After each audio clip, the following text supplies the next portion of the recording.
My food and so, yeah, it's fly team. You know we levitating to step in our ring. You see we heavyweighting with champs like Ali. Niggas play by our rules cause it's our league. Express delivery can't get rid of me. Caramatic is the issue, so skip through. I don't even need to diss you.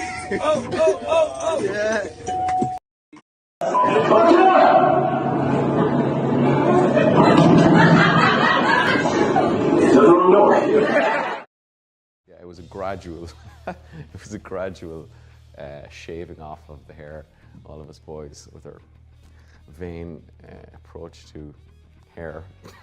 We ended up, I don't want to say it, but I think I went with the most extreme haircut first, and then the Peakies copied me.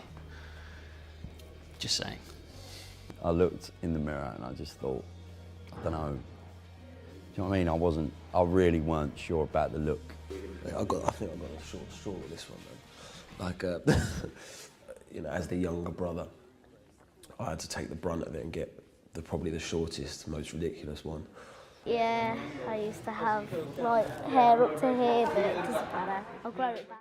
It's no secret. I mean, the haircut it's a hard thing to wear, you know, like especially Arthur's. It's so severe and I think like I look at like Joe and then I look at Killian and I think, oh, theirs ain't as bad as mine.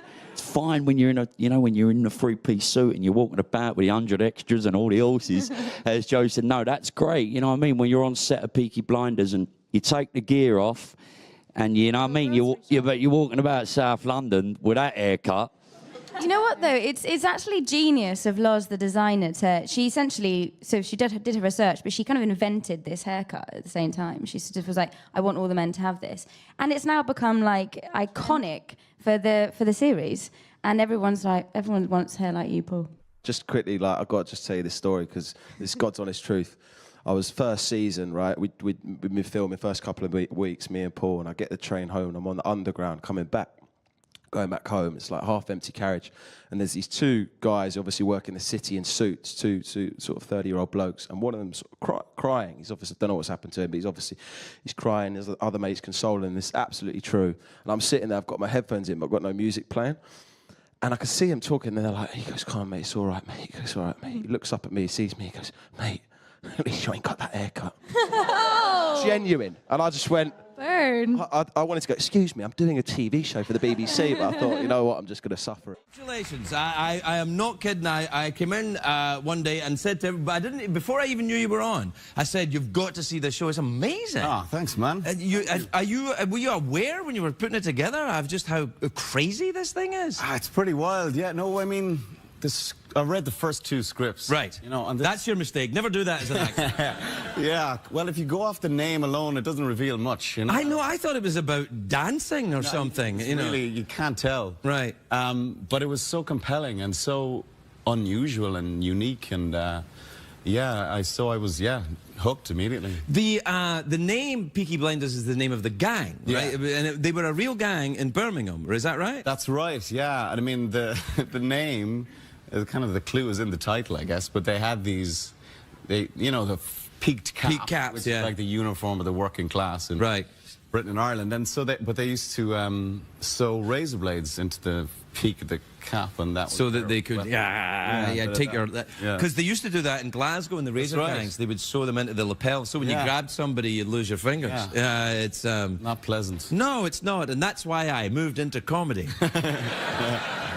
But what's interesting to me is you're Irish, clearly, and you play someone from Birmingham who's interacting with a lot of Irish people. Yes. Do you ever sit with an actor and think, that's not very good, that accent you're doing? Well, the thing about this was that everybody was doing different accents. Right. Like, I was doing Birmingham.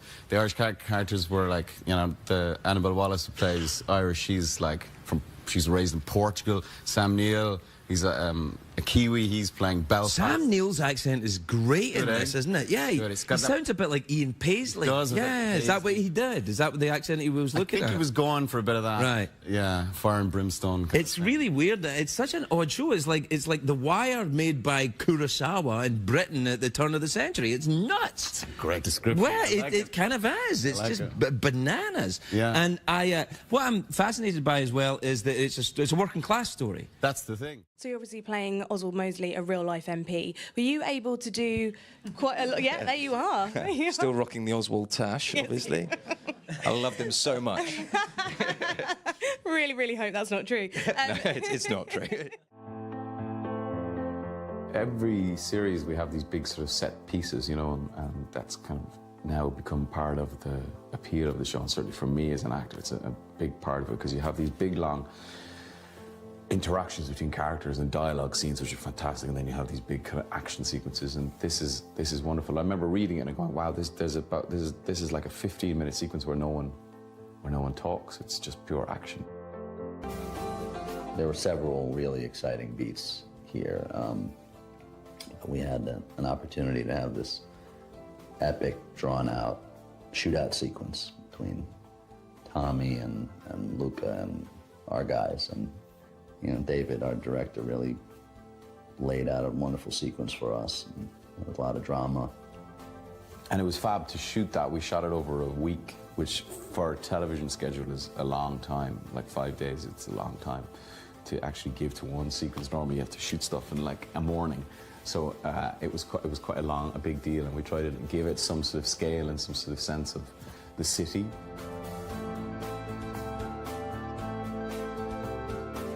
The Thompson, the Tommy gun, this is the most iconic kind of weapon of that era. It's a very rewarding weapon to use in a sequence like that.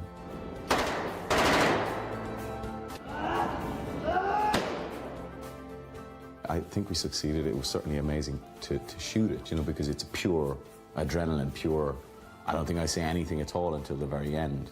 Those are the real fun moments when you have a chance. Times while we were making this season, Are You Good or Bad? I am standing up. No different. Only about 4'5", leave it out. Can you see me now? Go on, what? Is Michael Gray good or bad? What's that? Is Michael Gray good or bad? Is Michael and Gray how did good you or decide bad? to play it in the end? I think he's good. I've got to think he's good. I think Michael's the next generation. Maybe the future. Let's see.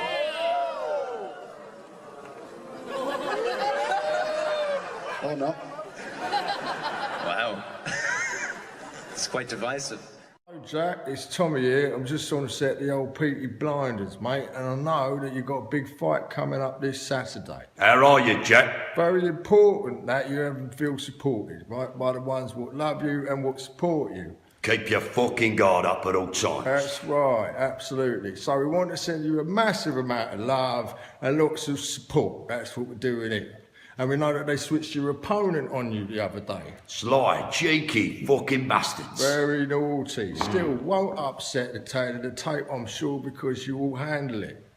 That's how you roll. So, just want to let you know, we love you a bit. Love you to pieces. We've sorted it, haven't we, for Birmingham? We've cleared the path. Allow you to go down there and tear it up some. So, by order of the Peaky Blinders. You enjoy yourself now. Good night. By order of the Peaky Blinders.